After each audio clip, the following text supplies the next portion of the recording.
Do you want to become a vCISO? If you do, let's take a ride and we'll talk about my journey of how I became a vCISO so that I can make your journey easier than mine.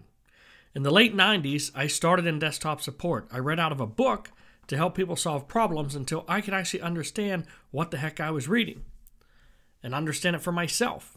I remember looking over the shoulders of systems administrators, network administrators, every time I had the chance. I wanted to learn what they were doing because it looked so fascinating to me. A few years later, I was actually in their role, learning as much as I could. My role included consulting.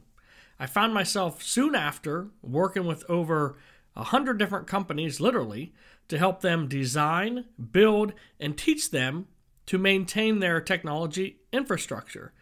But I wanted more.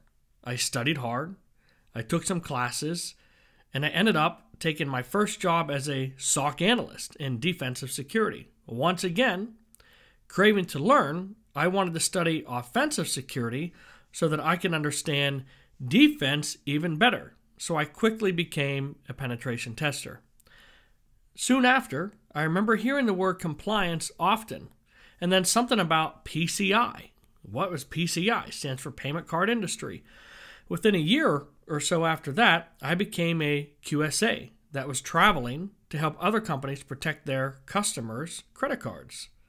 So like a puzzle, all of the pieces that I learned through my journey started coming together to paint a complete picture.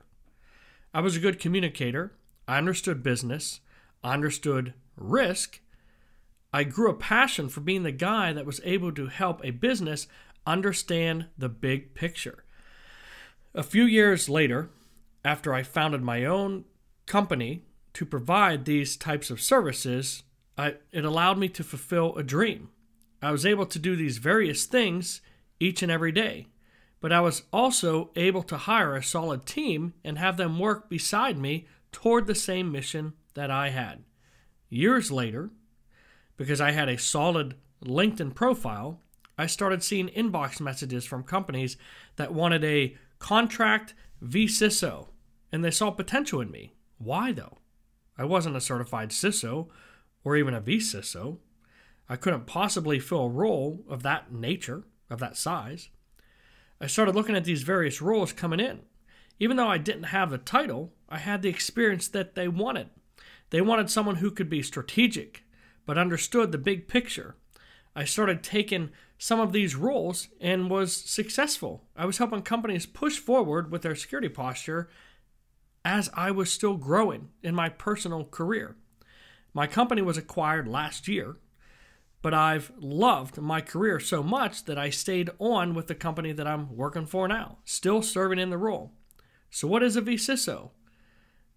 It's your CISO, but maybe for 5 or 10 hours a week at the fraction of a cost, but with the same mission. A CISO typically works for one company, where a vCISO does contract work for many companies. I'm proud to say that I'm currently with a company called Appalachia Technology, serving as a vCISO for them, which is listed in the top 250 MSPs worldwide. I've loved my journey. I really have. But I want to be able to help you in your journey.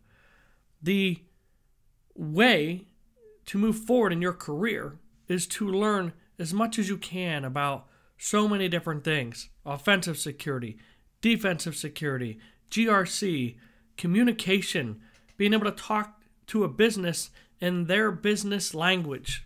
I wish you best in your journey. Please inbox me if you have any questions, and subscribe. Take care.